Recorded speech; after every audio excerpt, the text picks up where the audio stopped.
Hi student, आज जो है हम आपको नीट फिजिक्स का जो पेपर जो है जो 5 मई को हुआ है उसका हम आपको आज सॉल्यूशन समझाएंगे और वो हम आपको सॉल्व करके दिखाएंगे। तो इम्पोर्टेंट ऐसा वीडियो है डियर स्टूडेंट। अभी तक जिसने हमारे चैनल को सब्सक्राइब अगर नहीं किया तो सब्सक्राइब कर दीजिए। हमने पिछले साल का भी नीट का फिजिक्स का पेपर हमारे वीडियो पे अपलोड किया है, वो भी आप देख सकते हो। तो इस बार का जो नीट का जो फिजिक्स का जो पेपर था वो इजी ऐसा पेपर था, तो उसका सॉल्यूशन कैसा होगा। तो ये जो क्वेश्चन पेपर जो है फिजिक्स का ये डिफरेंट कोड रहते हैं Q1, Q2, Q3, Q4। तो ये एक उसमें का एक कोड है, लेकिन जो क्वेश्चन जो है वो क्वेश्चन सेम रहते हैं तो उसका आंसर भी सेम आएगा। लेकिन हर कोड में जो क्वेश्चन की जो ऑर्डर होती है, ऑप्शन की जो ऑर्डर होती है वो चेंज होती है। ओके, अब फर्स्ट जो है question, a thin spherical shell is charge by some source, the potential difference between 2 points C and P shown. अब ये फिगर हमें नजर आ रही है, तो यहाँ का जो ये जो P पॉइंट है, यहाँ पे हमें रेडियस दी हुई है 3 सेंटीमीटर। ओके, तो ये जो P पॉइंट है, ये P पॉइंट यानी इक्वी पोटेंशियल सरफेस पे पॉइंट है ये।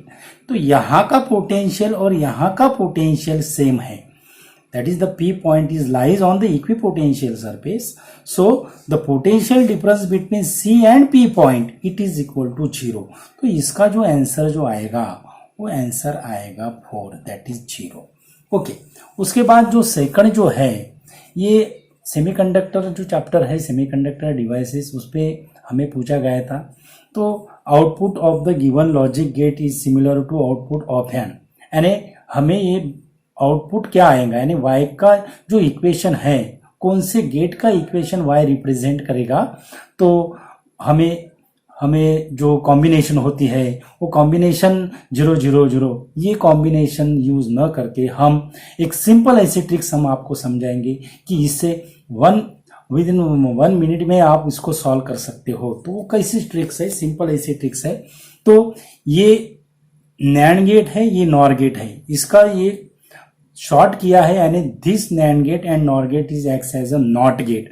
सो यहाँ पे जो इनपुट होगा तो यहाँ पे इसका इनवर्स होगा ए बार और यहाँ पे इसका इनवर्स होगा बी बार। ओके, अब ये जो यहाँ का जो आउटपुट दिया है ये आउटपुट है नॉर गेट के इनपुट को। तो नॉर गेट के इनपुट को कैसा होगा, अब हम इक्वेशन कैसे लिखते हैं y का, देखो ये बार और B बार और उसका ऊपर ये जो है ये भी इसका बार होगा, ऐसा आएगा। तो डी मॉर्गन्स थ्योरम हमें क्या कहता है, डी मॉर्गन्स थ्योरम से ये जो और होगा ये और कन्वर्ट होगा एंड में, एंड ये बार और ये बार यानी यहाँ पे बार नहीं रहेगा, तो ये क्या होगा A एंड B। ओके, तो y का इनपुट क्या आ गया, आउटपुट क्या आ गया, कौन से गेट का आएगा, इक्वेशन एंड गेट का आ गया।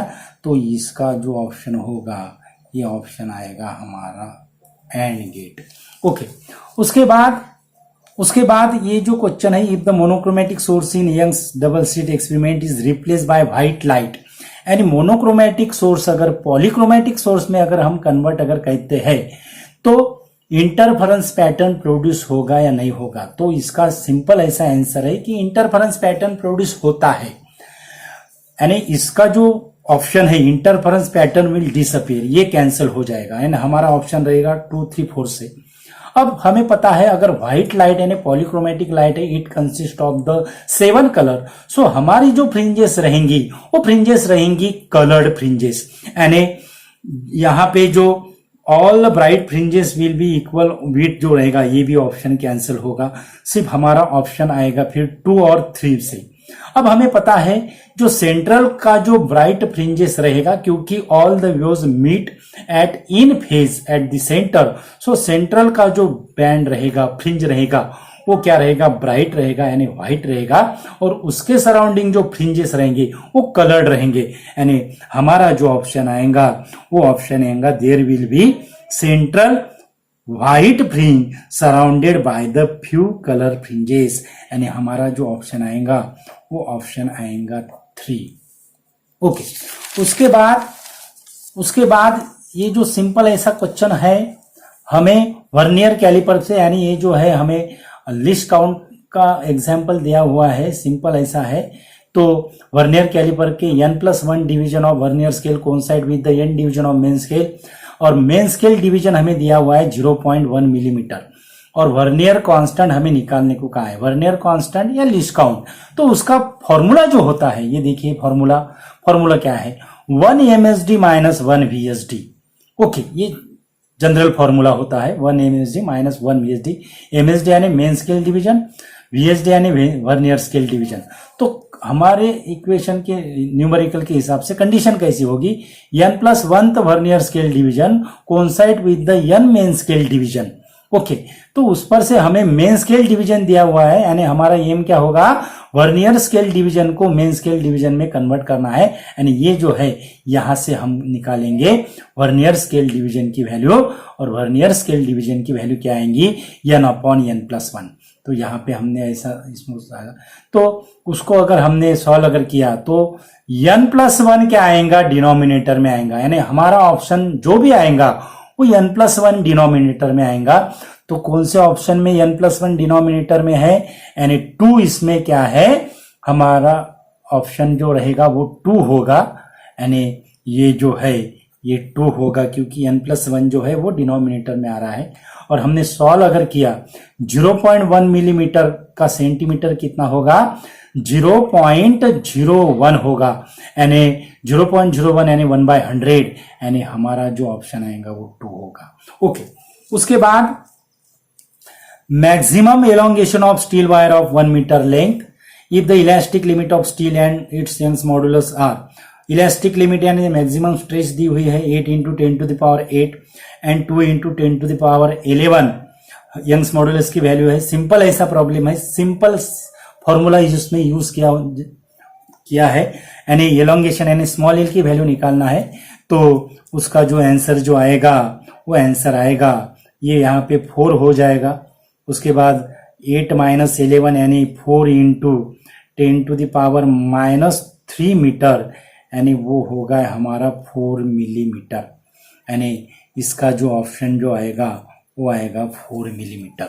ओके, उसके बाद ये जो moment of inertia of thin rod about an axis passing through the mid point and perpendicular to the rod, उसका मोमेंट ऑफ इनर्शिया हमें दिया हुआ है 2400 ग्राम सेंटीमीटर स्क्वायर, और लेंथ निकालना है हमें, और उसका जो मास जो है वो 400 ग्राम दिया हुआ है। सिंपल ऐसा फॉर्मूला है मोमेंट ऑफ इनर्शिया का, moment of inertia about the thin rod passing through the centre ml²/12। तो इस पर से यल का फॉर्मूला हो जाएगा √12I/m। ओके, तो √12I/m का अगर इसको हमने सॉल्व अगर किया तो ये जो रहेगा, यहाँ पे I की वैल्यू कितनी है 2400, और यहाँ पे होगा 400, 2400 डिवाइडेड बाय 400 यानी वो होगा 6, 12 × 6 यानी √72 सेंटीमीटर। अगर 64 अगर होता तो 8 आता था, यानी हमारा आंसर 8 से ज्यादा आएगा, यानी हमारा आंसर जो होगा वो होगा 8.5 सेंटीमीटर। ओके, उसके बाद ये जो प्रॉब्लम है ये भी बहुत इजी ऐसा प्रॉब्लम पूछा गया था, सिंपल ऐसे न्यूमेरिकल इस बार नीट के एग्जाम में पूछे गए हैं। तो tightly on 100 turns coil of radius 10 centimetre carries the current 7 ampere, the magnitude of the magnetic field at the centre of coil. उसका सिंपल ऐसा फॉर्मूला है B = μ0NI/2R। R रेडियस है, N नंबर ऑफ टर्न्स है, I current है। तो μ0 की value हमें 4π × 10⁻⁷ लेना है, और उसमें अगर फॉर्मूले में अगर वैल्यू अगर सब्स्टिट्यूट अगर करते हैं तो ये होगा 4π × 10⁻⁷, नंबर ऑफ टर्न्स 100 को 10⁻² में कन्वर्ट किया, यहाँ पे 7, और ये जो R की जो वैल्यू है ये 10 सेंटीमीटर है, उसका मीटर में कितना होगा 10⁻⁻1 यानी 2 × 10⁻⁻1। ओके, तो पाई की वैल्यू अगर हमने 22/7 अगर रखा तो 7 कैंसिल हो जाएगा। उसके बाद यहाँ पे 2 से इसको मल्टीप्लीकेशन होगा तो 44 यहाँ पे आएगा, 44, और ये -1 + 1 होगा, ये 3 होगा, 3 - 7 -4 होगा, यानी 44 × 10⁻⁻4 टेस्ला, 44 इंटू 10⁻⁻4 टेस्ला, यानी 44 इंटू 10⁻⁻4 टेस्ला। अगर इसको अगर मिली टेस्ला में अगर करना है तो यहां से 1 हमको ऐड करना पड़ेगा, यानी डेसिमल पॉइंट शिफ्ट होगा लेफ्ट हैंड साइड में। तो इसका आंसर आएगा 4.4 इंटू 10⁻³ टेस्ला, यानी मिली टेस्ला। 4.4 मिली टेस्ला, 4.4 मिली टेस्ला, यानी इसका जो ऑप्शन आएगा वो आएगा 3 ऑप्शन। उसके बाद at any instant of time T the displacement of any particle is given by, बहुत इजी ऐसा प्रॉब्लम है, 2t-1 under the influence of 5 newton, the value of instantaneous power. Power का जो जनरल जो फॉर्मूला होता है instantaneous power that is equal to force into dx by dt, यानी velocity है ये, यानी इसको हमें डिफरेंशिएशन करना है। इसको अगर डिफरेंशिएशन अगर किया तो यहाँ पे 2 आएगा, और फोर्स की वैल्यू क्या है 5 है, यानी 5 into 2 that is 10 SI units, यानी वैट होगा, यानी इसका जो ऑप्शन आएगा ये होगा हमारा फर्स्ट ऑप्शन। उसके बाद 2 bodies A and B of same mass undergoes completely inelastic collision one dimension. A body A moves with a velocity v1 while body B is at rest before collision. The velocity of the system after collision is v2. The ratio v1 by v2 का ratio हमें पूछा गया है, तो उसका answer ये भी एक सिंपल ऐसा प्रॉब्लम है, कंजर्वेशन ऑफ मोमेंटम पर, फोर्स चैप्टर पे डिपेंड्स है ये, 11 बेसिस पे चैप्टर पे डिपेंड्स है ये। तो बिफोर कोलिजन में एक ही बॉडी रहेगी और उसकी वेलोसिटी बी की वेलोसिटी 0 है, यानी बिफोर कोलिजन में जो हमारा जो कंजर्वेशन ऑफ मोमेंटम रहेगा M A plus M O जो रहेगा उसमें एक ही रहेगा, यानी ये बिफोर कोलिजन की कंडीशन हुई। ओके, उसके बाद आफ्टर कोलिजन में both the bodies moving and it is a system की वेलोसिटी दी हुई है, यानी v2 वेलोसिटी दी हुई है, यानी both the body is moving, यानी उसका मास का एडिशन होगा, that is ma plus mb, और दोनों की भी सिस्टम की वेलोसिटी कितनी v2 है। लेकिन कंडीशन क्या है, सेम मास है, यानी यहाँ पे ma और mb की वैल्यू सेम है, तो हमारा जो इक्वेशन होगा वो कैसा होगा, mv1 that is equal to m plus m that is twice m v2। हमें v1 बाय v2 पूछा गया है, देयरफॉर v1 बाय v2, यहाँ पे m कैंसिल हो जाएगा, that is 2 by 1 that is equal to 2 tens to 1, यानी हमारा जो ऑप्शन जो आएगा वो ऑप्शन आएगा सेकंड ऑप्शन आएगा। ओके, उसके बाद ये जो है horizontal force 10 Newton is to block A as shown in figure. The mass of block A and B are, A का मास हमें 2 किलोग्राम दिया हुआ है, B का मास 3 किलोग्राम है, और ब्लॉक फ्रिक्शनलेस सरफेस पे साइडिंग हो रहा है। तो force exerted by block A on block B, यानी हमें block A on block B, यानी हमें पूछा गया है FBA फोर्स, यानी क्या होगा, जनरल जो फॉर्मूला होता है वो क्या होगा, it is mass into acceleration. Mass किसका आएगा, फोर्स किस पे एक्स हो रहा है, बी पे, यानी मास किसका आएगा एम बी, और उसके बाद आएगा एक्सेलरेशन।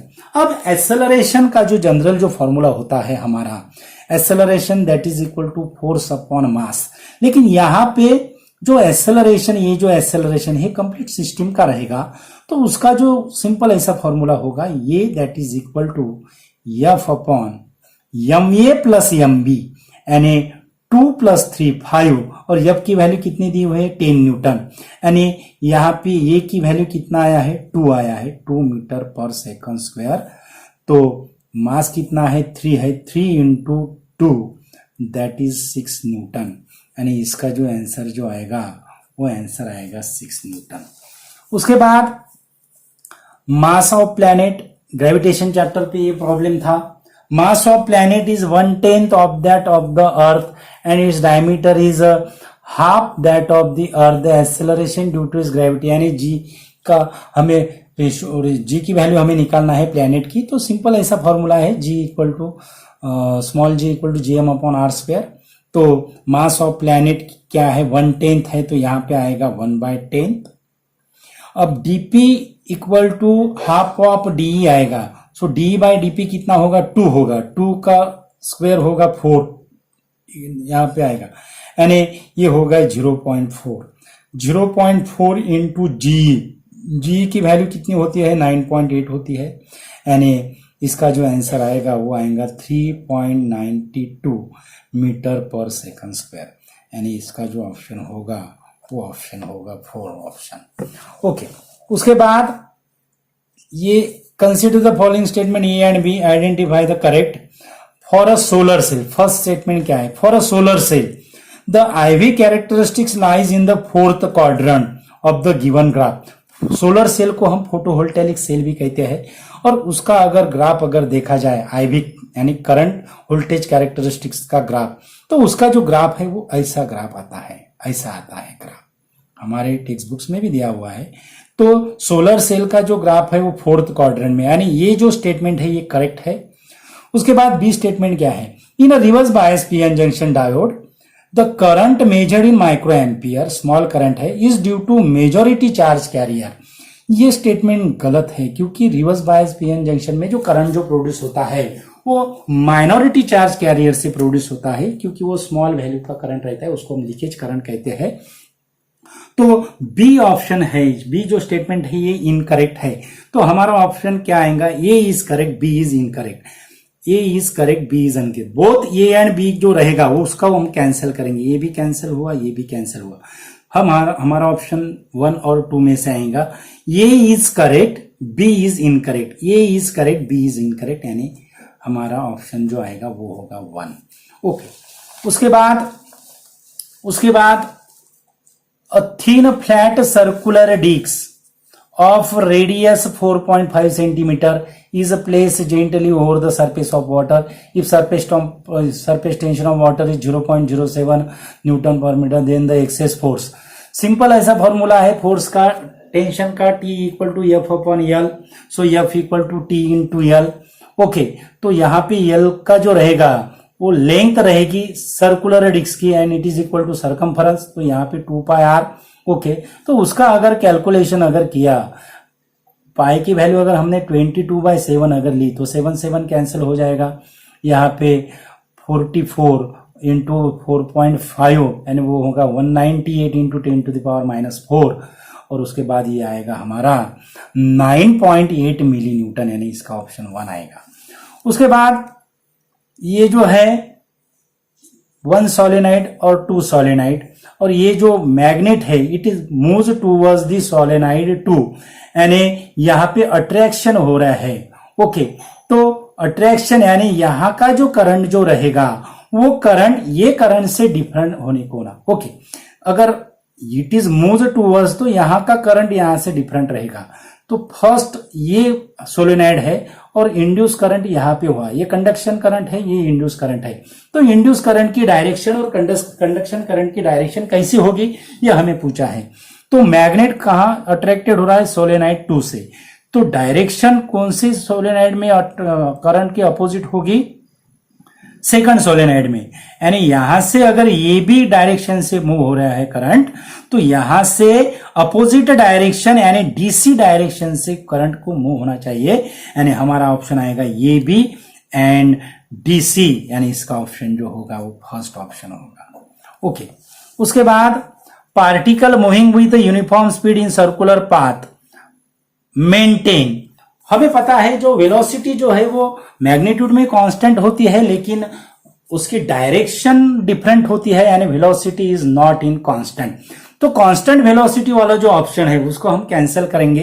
कौन सा कांस्टेंट वेलोसिटी वाला ऑप्शन है, ये कांस्टेंट वेलोसिटी वाला ऑप्शन फर्स्ट है, उसके बाद थर्ड है, यानी हमारा जो ऑप्शन आएगा वो आएगा 2 और 4 में से।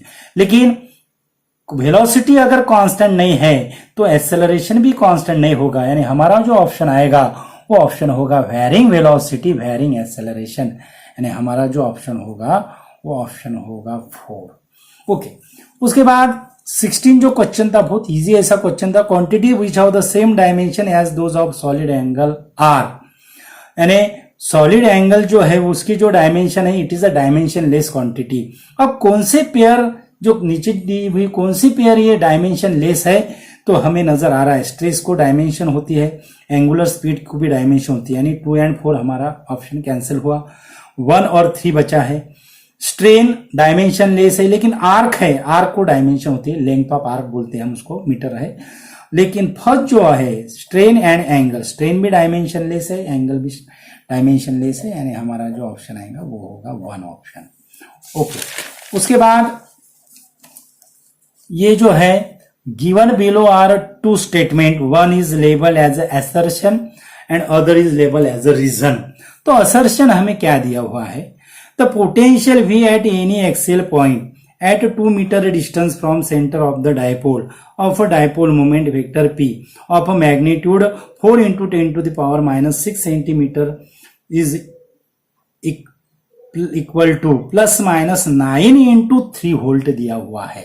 ओके, और उसका रीजन क्या दिया हुआ है, यानी ये जो है ये फॉर्मूले से आया है ऐसा हमें पूछा है, लेकिन ये जो रीजन है R, क्योंकि पोटेंशियल का जो फॉर्मूला है ये गलत है, यानी रीजन R जो है ये फॉल्स है, यानी ऑप्शन में रीजन R जहां फॉल्स है वो ऑप्शन हमें होना चाहिए, यानी रीजन R फॉल्स कहां है, फॉल्स यानी नॉट करेक्ट कहां है, R ट्रू ये भी नहीं होगा, R is correct, both A and R is not correct ये भी नहीं, उसके बाद R इज फॉल्स। ओके, यानी जो हमारा जो ऑप्शन रहेगा वो ऑप्शन रहेगा ये इज ट्रू, क्योंकि ये जो फॉर्मूला है ये formula V equal two plus minus, यहाँ पे 2 नहीं आता है, यहाँ पे आएगा P upon 4 pi epsilon 0 R square, और 1 अपॉन 4 पाई एप्सिलॉन 0 की value 9 into 10 to the power 9 अगर हमने सब्स्टिट्यूट अगर की,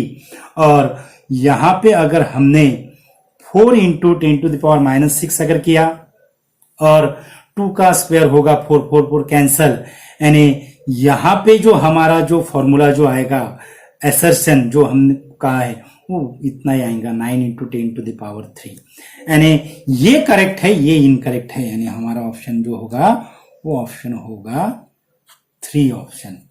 उसके बाद हम सिंपल हार्मोनिक मोशन यानी ऑसिलेशन चैप्टर पे ये प्रॉब्लम था, x equal to 5 sine pi T plus pi by 3 metre represent the motion of a particle executing simple harmonic motion, amplitude and time period हमें पूछा गया है। तो ये इक्वेशन को जनरल इक्वेशन से हमें कंपेयर करना है, तो जनरल इक्वेशन क्या होगा, x इक्वल टू ये sine omega T plus alpha, ये यानी एम्पलीट्यूड हो गए, एम्पलीट्यूड की जगह क्या आया है 5 आया है, लेकिन वो मीटर में है, यानी एम्पलीट्यूड 5 मीटर का ऑप्शन हमारा रहेगा, तो हमारा ऑप्शन आएगा ये ऑप्शन और ये ऑप्शन आएगा। ओके, अब हमें निकालना है टाइम पीरियड की वैल्यू, तो टाइम पीरियड के लिए ओमेगा का अगर कंपेयर अगर किया तो ओमेगा की वैल्यू यहाँ पे पाई आ रही है। ओके, तो उसका अगर सिंपल अगर फॉर्मूला अगर सब्स्टिट्यूट अगर किया तो उसकी वैल्यू आती है 2 सेकंड, यानी हमारा जो ऑप्शन जो आएगा ये आएगा 2।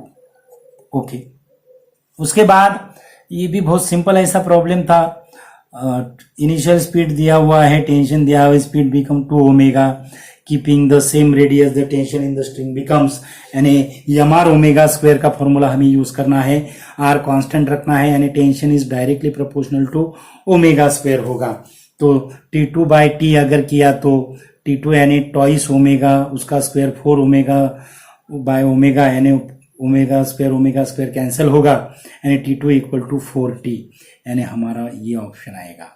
ओके, उसके बाद सिंपल ऐसा प्रॉब्लम था ये, the terminal voltage of the battery whose EMF is 10 volt, internal resistance 1 ohm connected to external resistance 4 ohm, terminal voltage यानी V equal to I into R का हमें वैल्यू निकालना है, और I का कन्वर्शन ईएमएफ और इंटरनल रेजिस्टेंस के फॉर्मूले में कन्वर्ट करना है, तो उसको अगर सॉल्व अगर किया तो उसका आंसर आता है 8 वोल्ट, यानी हमारा ऑप्शन आएगा 3। उसके बाद in an uniform magnetic field of 0.49 Tesla, magnetic needle perform 20 complete oscillation in 5 seconds, यानी 20 complete oscillation in 5 seconds, यानी उसकी फ्रीक्वेंसी जो हुई है वो है 4 हर्ट्ज। उसके बाद मोमेंट ऑफ इनर्शिया दिया हुआ है 9.8 into 10 to the power -6, magnitude of magnetic moment हमें निकालना है, और उसको x इंटू 10⁻⁵ में कन्वर्ट किया है, यानी हमारा एम जो है x की वैल्यू निकालना है। तो उसका जनरल ऐसा फॉर्मूला होता है n इक्वल टू 1/2π√mv/i। तो स्क्वेयरिंग बोथ साइड अगर किया तो ये फॉर्मूला m के लिए फॉर्मूला ये हो जाएगा। वैल्यू अगर सब्स्टिट्यूट अगर की तो हमें यहाँ पे 128 इंटू 10⁻⁴ मिल रहा है, लेकिन हमें -5 चाहिए आंसर के इसमें। तो यहाँ पे जो होगा decimal point right hand side से शिफ्ट होगा तो 1280 हो जाएगा, और pi square 1280 pi square into 10⁻⁵ already है, हमें सिर्फ x की वैल्यू निकालना है। तो उसकी जो वैल्यू होगी वो वैल्यू होगी 4। ओके, उसके बाद wire of length L and resistance 100 ohm is into 10 equal parts. First 5 parts are connected in series while next 5 parts connecting parallel. और ये जो है वो अगेन कनेक्टेड इन सीरीज। बहुत इजी ऐसा प्रॉब्लम था ये। तो रेजिस्टेंस जो रहेगा वायर का, टोटल रेजिस्टेंस 100 ओम दिया हुआ है, उसके हमें 10 इक्वल पार्ट्स करना है, यानी रेजिस्टेंस ऑफ ईच पार्ट कितना होगा 10 से डिवाइडेड होगा R/10। R की वैल्यू है 100 डिवाइडेड बाय 10 यानी 10 ओम होगा। सीरीज कॉम्बिनेशन के लिए फॉर्मूला जो होता है R1 plus R2 plus R3 है, हमें 5 टाइम्स लिखना है क्योंकि 5 पार्ट्स आ रहे हैं। तो उसको हमने 5 से अगर मल्टीप्लाइड अगर किया तो ये 50 ओम होगा। ओके, तो हमारा जो आंसर आएगा ऑब्वियसली 50 से ज्यादा आएगा, यानी 26 भी नहीं होगा, 26 भी नहीं होगा, यानी हमारा ऑप्शन आ सकता है 2, 3, 4। ओके, उसके बाद पैरेलल कॉम्बिनेशन में फॉर्मूला होगा 1/10 5 टाइम्स, 1/10 5 टाइम्स यानी 5/10। उसको अगर आरपी में अगर किया तो 2 ओम होगा। अगेन इसको कनेक्ट करना है सीरीज में, यानी इफेक्टिव रेजिस्टेंस जो होगा वो दोनों की एडिशन होगी 50 ohm plus 2 ohm, that is 52 ohm, यानी हमारा जो ऑप्शन जो आएगा वो होगा 52 ओम। ओके, उसके बाद ये बहुत सिंपल ऐसा प्रॉब्लम था। हमें एटॉमिक न्यूक्लियर एंड न्यूक्लियर, इसमें हमें ये प्रॉब्लम दिया हुआ है। स्ट्रक्चर ऑफ एटॉमिक न्यूक्लियर के चैप्टर जो है हमारा एटम का वो उस पे है।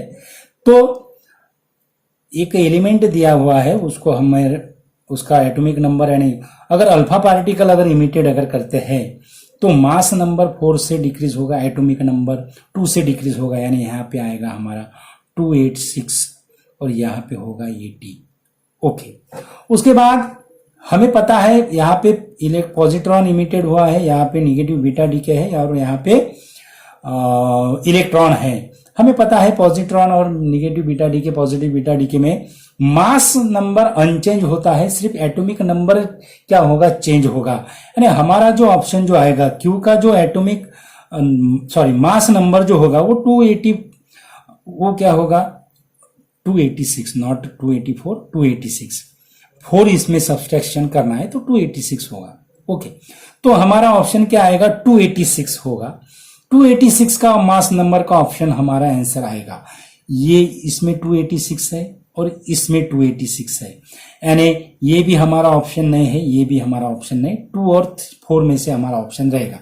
अब हमें निकालना है एटॉमिक नंबर। अब पॉजिट्रॉन इमिटेड होता है तो उसका जो एटॉमिक नंबर है वो 1 से कम होगा, यानी यहाँ पे 79 आएगा। मास नंबर सेम होगा 286।